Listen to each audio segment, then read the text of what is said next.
70 points for the Miami Dolphins this week. My goodness. 3 separate guys had 4 touchdown days for the Miami Dolphins. They had a couple of dudes went up for 40 total FanDuel points. It was absolutely bananas in that game. And obviously, if we're recapping week 3, we got to start there. We're going to recap the Dolphins and their massive victory, what to do with Devonte Achane and Raheem Mostert going forward, talk about other key takeaways from week 3 with injuries, rule changes, and more, and take a look forward to week number 4 in NFL DFS by looking ahead to salaries on the week 4 FanDuel main slate. Welcome on into the Heat Check Fantasy Podcast. That's right here on the FanDuel Podcast Network. My name is Jim Sonis. I am a managing editor of digital media for FanDuel Research, here to recap week number 3 in NFL DFS, breaking down all the key takeaways and what it means going forward for NFL DFS. We'll start things off by talking about those Dolphins here in just 1 second. But first, a reminder to make sure you're subscribed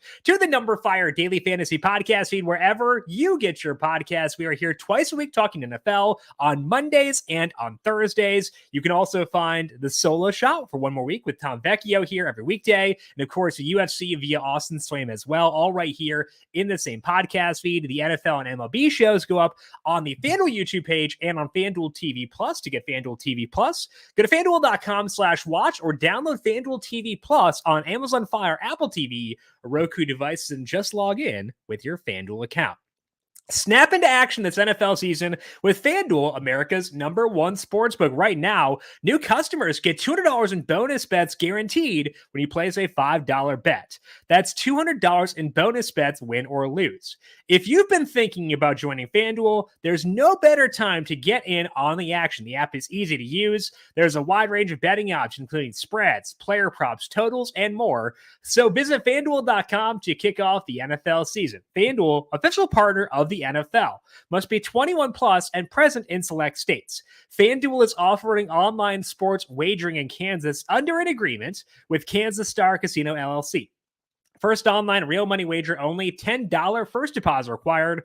Bonus issued as non-withdrawable bonus bets that expire 7 days after receipt. Restrictions apply. See terms at sportsbook.fanduel.com. Gambling problem? Call 1-800-GAMBLER or visit fanduel.com/RG in Colorado, Iowa, Michigan, New Jersey, Ohio, Pennsylvania, Illinois, Tennessee, and Virginia. Call 1-800-NEXT-STEP or text NEXT STEP to 53342 in Arizona. 1-888-789-7777 or visit ccpg.org/chat in Connecticut. 1-800-9-WITH-IT in Indiana. 1-800-522-4700 visit ksgamblinghelp.com in Kansas. 1-877-770-STOP in Louisiana. Visit mdgamblinghelp.org in Maryland. 1-800-GAMBLER.net in West Virginia. Call 1-800-522-4700 in Wyoming. Hope is here. Visit gamblinghelplinema.org or call 800-327 50/50 for 24/7 support in Massachusetts, and in New York, 1-877-8-HOPE-NY or text HOPE-NY. Let's start things off here by talking about those unstoppable Miami Dolphins and what they did in that game on Sunday. 70-burger against the Denver Broncos. I can't talk about anything else as a headliner here for week number 3. The two key guys, obviously, were the running backs here. Devonte Achane, 233 yards from scrimmage in this game. Raheem Mostert, 142. So 142 is a great number, but still almost 100 less than what Achane had. Achane had 8 of 15 chances inside the red zone. Mostert had 4. Mostert did lead in snaps, and he was obviously very good. But I don't know how you put Achane back in the bottle. Now, Jeff Wilson is eligible to return to week 5. So we have at least one more week of these two. And what makes it even more fun is they are the headliner for week number 4 as well. They're facing the Buffalo Bills right now. The total is 53.5, 2.5-point spread. It is the marquee game on the Sunday main slate. So I'd love to have more time to sort out who will be the lead back here between Achane and Mostert. I've got no idea. Now, the other key thing in play here is that I think that we'll probably be able to see Jalen Waddle back out there. Did practice on Friday, so he'll probably be able to clear protocol by Sunday, which means we'll have Mostert, Achane, Waddle, Hill all in the lineup for the Dolphins in week 4. So taking a look here at the salaries over on FanDuel.com for week number 4, it's a pretty tough one to figure out because it's hard to like two backs in the same team. But the problem is this team is unreal right now. It is different facing the Bills on the road. Their implied total is 25.5. So I think if I'm assigning salaries to these two guys, Mostert was 66 this week, and we talked about him being a very good value play on the heat check. So thought he was undervalued there. And it's hard to bump his salary down with what he did in that game. So looking forward to next week, I would say appropriate salary for Mostert is probably 73 or so. And he is 79, which makes sense. He went off for 40 points this week. So kind of hard to put him a lot lower than that.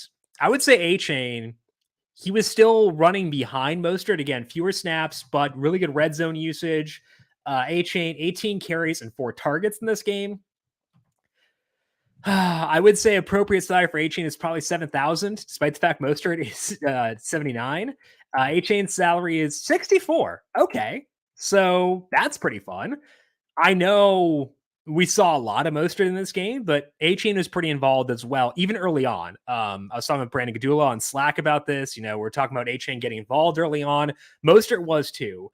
So when you add back in Waddle and add another competitor for touches in this offense, I think 64 makes sense. I would still say, though, that Achane is probably undersalaried at that number. If you're making me choose between Achane and Mostert at their respective salaries, I'm going Achane. I think 64 is a little bit generous on FanDuel's behalf for Achane for week number 4. Now, this could go bad because Dolphins running backs historically have not gotten a ton of work. And especially if they have Waddle back next week, it makes sense to go a bit more pass heavy once again. But I'll have to dig more into what the first half snaps looked like for these two guys. I know Achane was involved pretty early, so it's not like he was like totally just garbage time, but I want to look a bit more to see what the usage was like, and I think it's arrows up. So Devon Achane, $6,400, probably going to be a guy we're talking about when we get to our Thursday preview podcast for week number 4. Let's dig in now to the key injuries from week number 3 in the NFL. Derek Carr ruled out for the Saints due to a shoulder injury. Jameis Winston came in and averaged negative 0.08 passing net expected points per dropback in relief of Derek Carr. And he did that despite having no picks and no fumbles, just 1 sack on, I believe, 16 or 17 dropbacks. So Winston did not play well, but he did funnel targets to the primary pass catchers, and they're very good pass catchers. Winston, a lot of looks, Michael Thomas, a lot to Chris Olave. Now, there are 2 things to consider here. One is volume and one is efficiency. The efficiency part, I think, will decrease with Derek Carr missing time and with Winston filling in for him, just because Winston was a backup for a reason, lost his starting job to Andy Dalton last year. Those are important factors to consider. Winston did funnel targets those guys, but so did Derek Carr before his injury. Chris Olave's target share the first 2 weeks was 32%. So that's not a difference. Derek Carr was chucking it deep too. So I would say actually, and there's also the potential that with Alvin Kamara coming back next week, we're probably going to see a more run-centric approach than what we had when their lead back was Tony Jones. So I think this is pretty much a net downgrade for this New Orleans team. It is a Jameis Winston revenge game next week as they're taking on Tampa Bay. So that's obviously worth a lot. But I think it's a downgrade for the Saints. That's kind of a bummer because all these wide receivers are very, very fun. But I would probably need pretty generous salaries to be super, super intrigued by them. It's actually the lowest total right now for week 4 is the Saints and Bucks game. That's at 40.5 right now. I just want to check quickly on Michael Thomas because the salary was low this week. He's 59, so that's not bad, honestly. I could see being intrigued by that. Yardage has not been there despite the work he's gotten. Not a lot of downfield work for Thomas so far.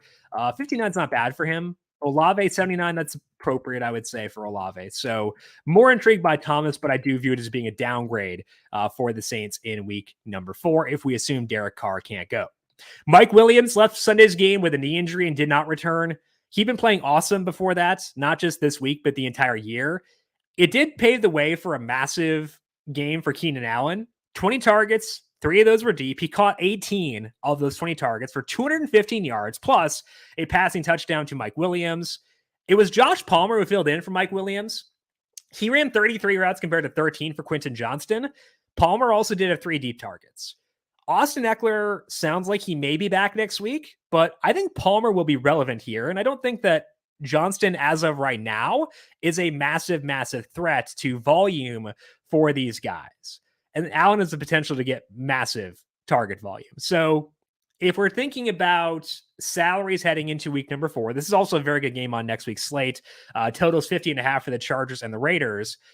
As I pull up the screen here on FanDuel YouTube and FanDuel TV Plus, you can see Keenan Allen checks in at $9,500. I probably would not put him above Justin Jefferson generally, but maybe the game environment does tip you that way. But it's a high salary for Allen. You're not going to catch anyone sleeping there. As far as Josh Palmer goes, probably can expect 6 to 8 targets, somewhere in that neighborhood. Decent efficiency, some downfield work from a very good quarterback. They're playing indoors next week. I would say Josh Palmer would deserve a salary of around $6,300 for next week. His salary is 61, so that's not bad. Pretty appropriate, I would say, there. So Josh Palmer, I think, will be the primary benefactor of the very unfortunate Mike Williams injury. And Palmer going to be a guy we can use to get lower salaried exposure to that game. Eckler's salary 96 still, assuming he is active for that game as well. Slight downgrade for Justin Herbert too, with no Mike Williams. Allen's been awesome this year, so that does mitigate a bit of it. Herbert's up to 86. That makes sense. Fully on board with that. But it is a downgrade to lose a very good wide receiver. Mike Williams, hopefully, is back healthy very soon. Gus Edwards left Sunday's game to be checked for a concussion and did not return for the Ravens. Melvin Gordon was the primary back after that, with Justice Hill sidelined this game. Kenyon Drake got involved early, but not a lot from him late. Gordon finished with a 40% snap rate. He had 10 carries and 2 targets. That was aided by there being overtime in that game, but he did get more work than Kenyon Drake. Even if we do lose Gus Edwards for a week, I still don't think I want any part of this backfield until someone separates. Maybe if there's no Hill and no Edwards, maybe that could push me towards using Melvin Gordon, but it would be purely a salary-based thing where I'd be like, I suppose I have to use this guy. Not like I really want to use in this backfield. It's not one that's been fruitful for fantasy. So still really don't want to go at the Ravens backfield if I can avoid it. Finally, Jonathan Mingo left early with a concussion on Sunday. Andy Dalton threw 58 times. So Adam Thielen and DJ Chark got a lot of work. It was 14 targets for Thielen, 11 for Chark. Chark had 5 downfield targets and Thielen had 3. Thielen added 1 inside the red zone as well, which he converted for a touchdown. We have to keep in mind how much volume there was in this game. 58 pass attempts for Dalton. So Thielen's target share was 24% and Sharks was 19%. Adam Thielen revenge game next week because the Panthers are taking on the Minnesota Vikings. So, again, revenge games are the only thing that actually matters. I'm going to guess that the volume does come down for this Panthers offense at some point. Looking forward to next week. I want to check out some salaries here on the Panthers because that game could be okay. Total 44.5, Vikings 3-point favorites. Thielen's salary is probably going to be too high. Actually, 68 is not terrible for him. I actually don't hate that. I don't love it, but I don't hate it. Shark's salary for next week is $6,000. That's probably a little bit loftier than you'd want it to be. And then Miles Sanders' salary is $6,600. Looking at Sanders, I believe he got a lot of targets again this week. Yeah, 9 carries and 9 targets for 62 yards. So the efficiency has not been there for Miles Sanders, but he's getting work in the passing game. I think eventually we'll see a decent game from Sanders. That could be this week. So I'm thinking between Thielen, Chark, and Sanders, we might have some guys who are like okay values next week if Mingo can't go. It's not a team I really want to be super enthused about, but I'm okay. I'm receptive to them at least. Looking at that somewhat okay game against the Vikings. Let's move now into the key roll updates from week number 3. And let's talk about the Texans rookies because they had a huge game and a big upset over the Jacksonville Jaguars. CJ Stroud turned 30 pass attempts into 280 yards and 2 touchdowns. 145 of those yards were to Tank Dell. Dell emerged last week. Noah Brown went on IR. Dell became a starter and immediately played well. And this week he went nuts. 7 targets, which was the most on the team. Dell had 3 deep targets, and Stroud has been fantastic on deep throws this year. Nico Collins, a bit more quiet, but still has a 20% target share. I think that both Collins and Dell are going to be great options, and Stroud can be viable for DFS in the right spots as well. The problem we have here is that next week they're facing Pittsburgh, and Pittsburgh's rush defense is diminished right now, but their pass defense is still very, very good. So a much tougher spot for Houston than what they've had so far. Let's play name that salary though. Let's do all three. Let's do Nico, Tank, and Stroud. Let's start with Stroud. I would say his salary in that match is probably around 7,000. I think it'd be appropriate. He's 67, so that's low. Does he have the upside in that spot to be worth it in DFS? I would lean towards no, but at least like he's somewhat palatable there. Tank Dell. 2 good games of volume, but also another target guy in the mix. Tough matchup at home, which is good. A lot of deep work for Tank Dell. I would say Tank Dell's salary, let's go with 62 for him. 62 on the button. Okay, that works. So Dell is in play next week. Nico, given that another target earner has emerged, given that Robert Woods is still in the mix, didn't have his best game on Sunday.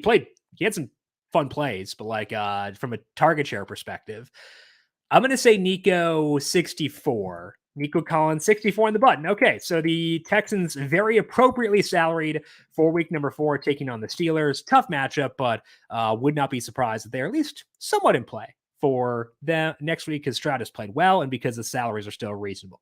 Zach Moss maintained his every down role for the Colts. He played 76% of the snaps, had 30 carries and 3 targets, which is banana numbers. He had 5 out of 8 red zone chances, including a really fun wheel route for a touchdown. And Moss was effective. So I see no reason to scale him back, especially with Jonathan Taylor potentially back in week number 5. So good usage, good efficiency. Offense has been fine so far. And Gardner Minshew is okay enough where if Richardson can't go yet, they should still be okay. The Colts facing the Rams, 1.5 point dogs at home. I would say an appropriate salary for Zach Moss, given his workload, is like probably $7,500. I don't think he'll be there, but I think that's what I'd say as far as a good salary for him. 73. So closer than I thought he'd be, but like well-deserved. And I think that he's still like pretty desirable at $7,300. So Zach Moss, another guy I'm feeling pretty good about next week. Honestly, between Achane, Moss, Miles Sanders, might be another week where we are okay with some more mid-range running backs. If you want to get to Keenan Allen, get to Tyreek Hill, stuff like that, I think we might be able to get there for week number 4, at least based on the early look. In the first game with no Nick Chubb, Jerome Ford was the Browns' lead back, but Kareem Hunt was in the mix as well. Ford played 55% of the snaps. Some of that was late where he missed work because Pierre Strong came in to close things out because the Browns were ahead by quite a bit late in that game. Ford ran 23 routes compared to 5 for Kareem Hunt, and Ford scored twice against a very tough defense. So he will lose some work to those guys, but he's clearly the top guy on this team. Next week, the Browns are facing the Ravens. We did see the Ravens get beaten up a little bit by Zach Moss in the running game this past week. And they've got a lot of injuries on defense. Maybe those guys are back next week, but they're not at full health. So I would say a salary for Jerome Ford, given that he's going to lose some work to Kareem Hunt, and it's a tougher matchup, I would say probably around $6,600 or so. And he is at 64 for next week. So again, mid-range running backs, not too bad. And I feel a lot better about salaries early on, looking at the week 4 main slate than I did heading into week number 3. So things might be a bit easier on us heading into week number 4. With David Montgomery out, Jamir Gibbs' role did expand. He had 17 carries, 2 targets, 59% snap rate. The main spots where Gibbs lost work were 2-minute and obvious passing situations because Craig Reynolds came in to be the pass blocker for this team. Gibbs did have 4 out of 8 red zone chances for the team, though. They play Thursday taking on the Green Bay Packers, and I'm pretty optimistic about Gibbs' role. I wish he had gotten more work in the passing game, but you can definitely run the Packers at times. So I would say Gibbs in that game, if there's no Montgomery again, feel pretty good about his role. Annoying that there hasn't been a lot of touchdowns yet, but again, 4 out of 8 red zone chances for him in that game. I think that is encouraging, at least for me. Other rookie, Sam LaPorta, had the big game between the two. He had 11 targets, and that ranked second on the team behind Amon-Ra St. Brown.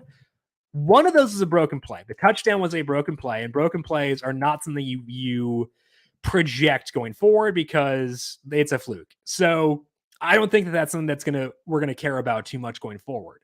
but 11 targets for a tight end is tough to turn down. So they're on the Thursday slate this week, taking on the Packers. I'd obviously like him for a single game there.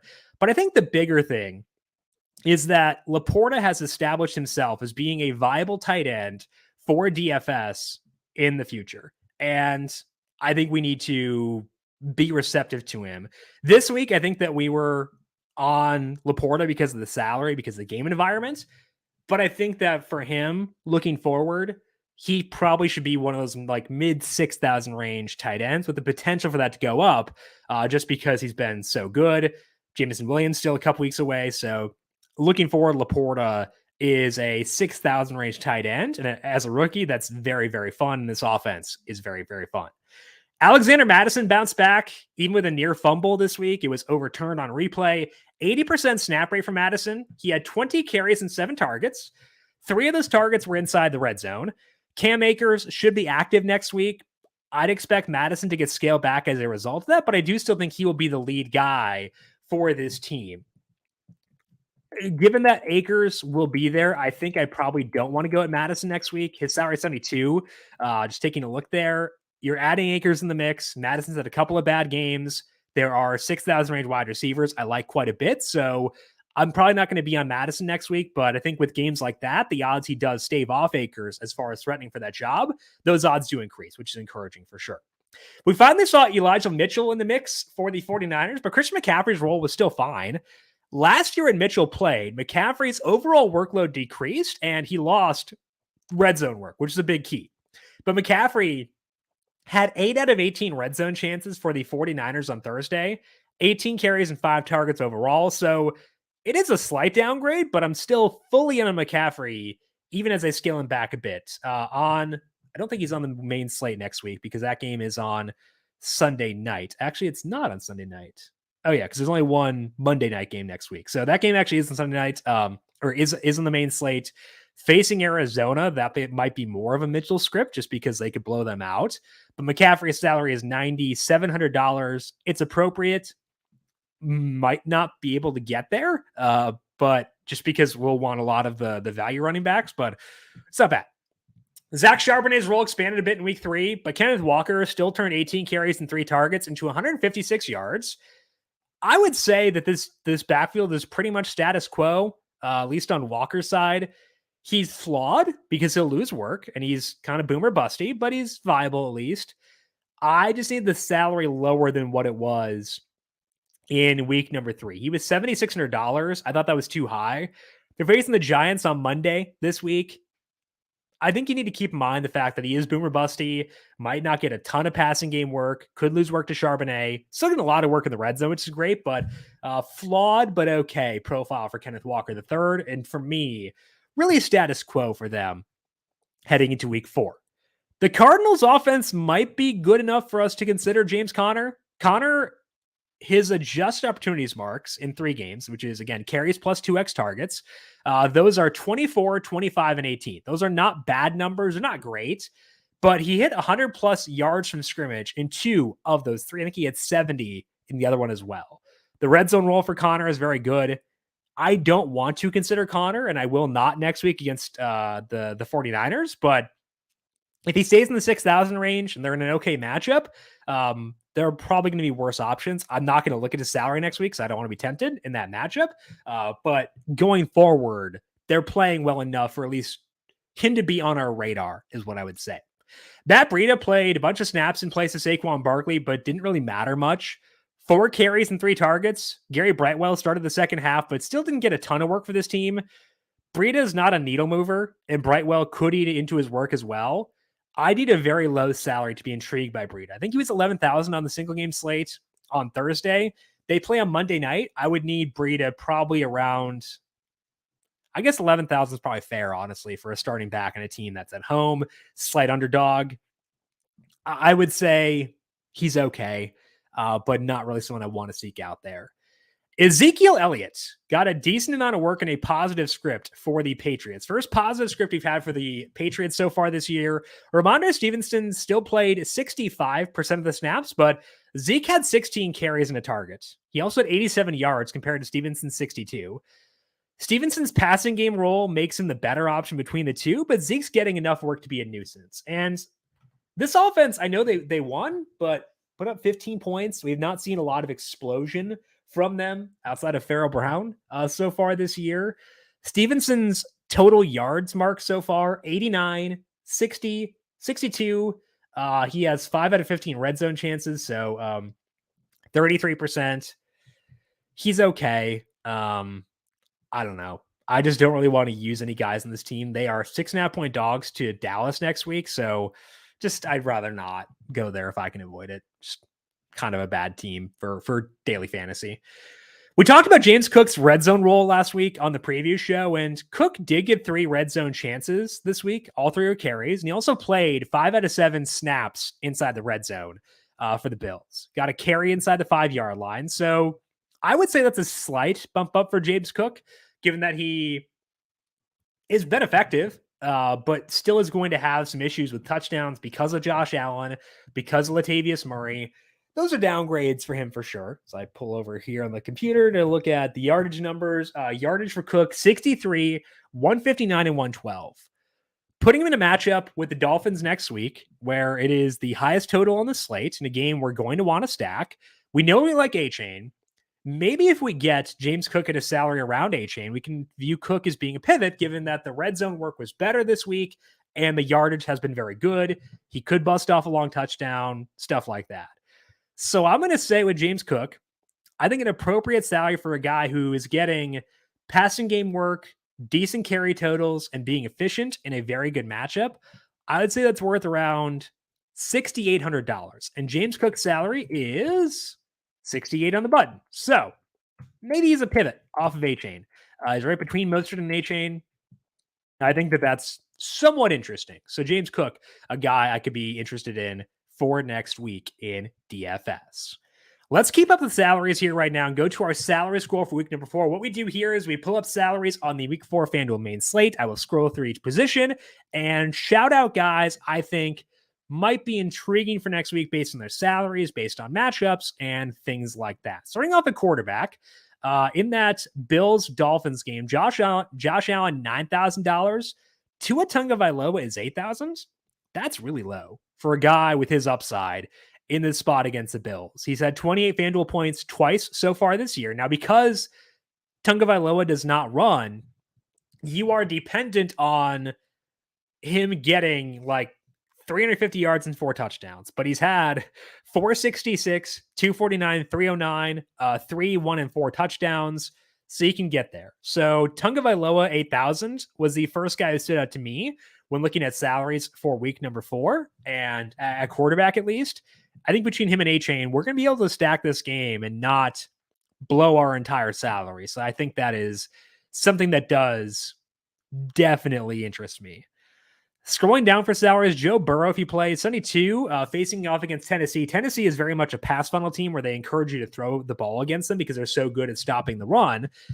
I'm not sure Burrow's health. I don't think he'll play tonight. Maybe he will. I don't know. But 72 might be low enough to consider. Now, it's a very tough spot as far as like they'll probably get pressure on him because their offensive line has struggled. The Titans' defensive line is very good, but that's at least interesting for Burrow at 72 just because that number is so low. Scrolling down lower on this list, not seeing a whole lot stand out. Again, Stroud. Actually, Matthew Stafford at $6,600. Let's see what he's done so far this year. Playing tonight, obviously, Stafford 334 and 307 yardage totals. That's pretty good. Facing off against the Colts, so playing indoors. That's pretty fun. Stafford at 66 might really be in play. I am very intrigued by that, honestly. So I think focal point will be Tagovailoa. Obviously, Josh Allen is in an amazing spot and will want to be there.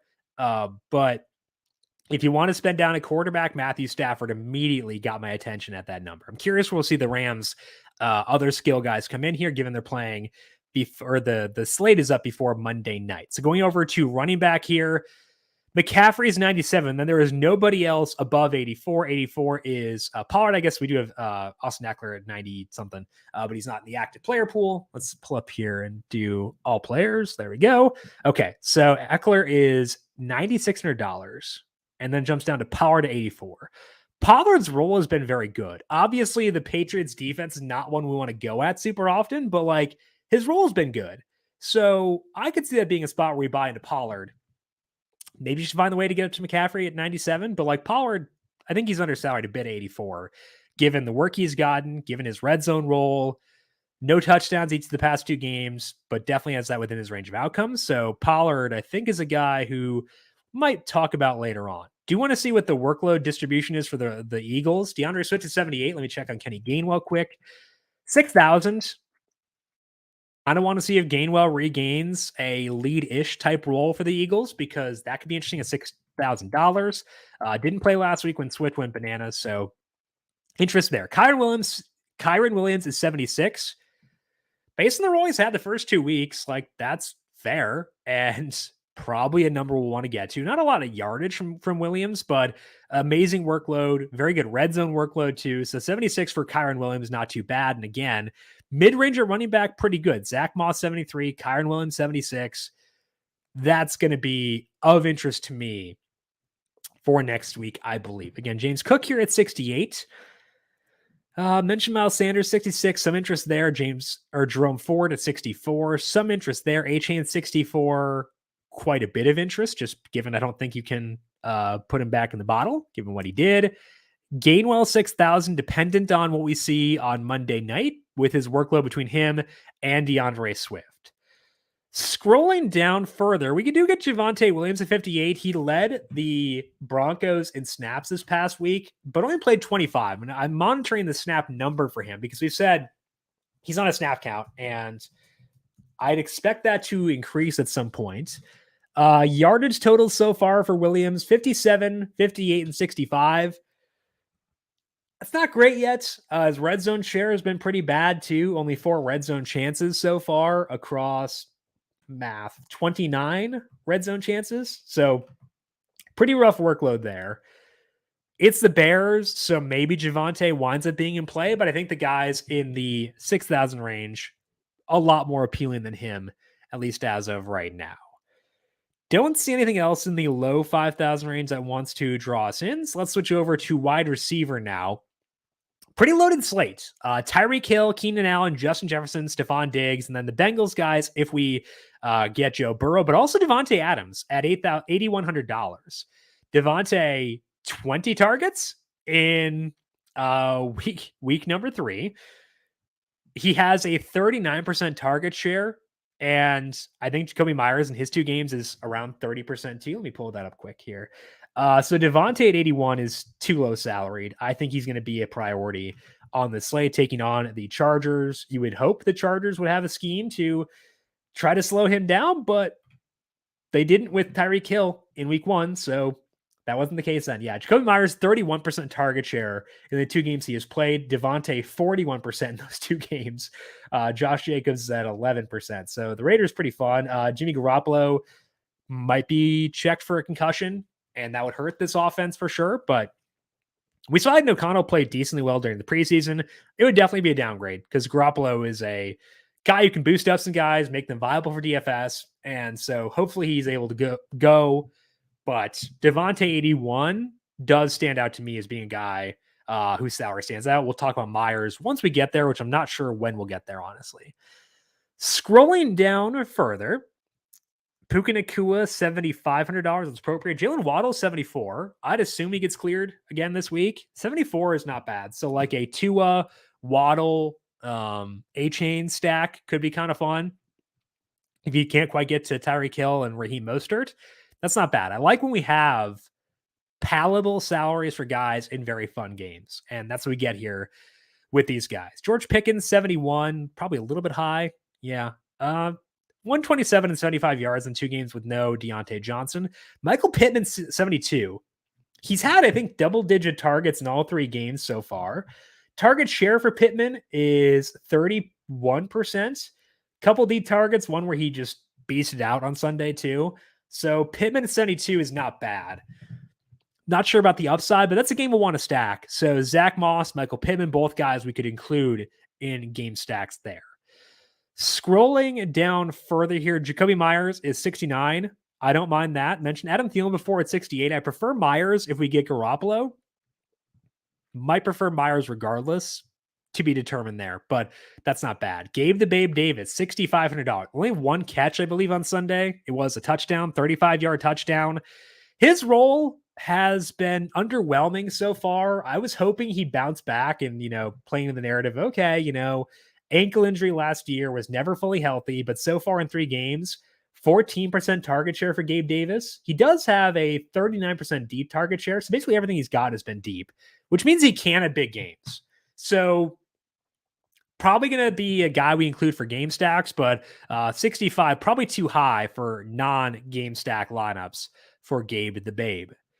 Scrolling down further, Tutu Atwell, 63. Another way we could potentially get some exposure to that game without breaking the bank. Love that. And could be a decent Stafford stack. Again, I prefer Nakua, but Palmer, 61 again. Pretty good value there. Zay Flower, 61. Another big game for him as far as targets go. Michael Thomas, 59. Mentioned that one before. I think that's a bit too low, whether it's Jameis or Carr. I think that's a pretty good number for him.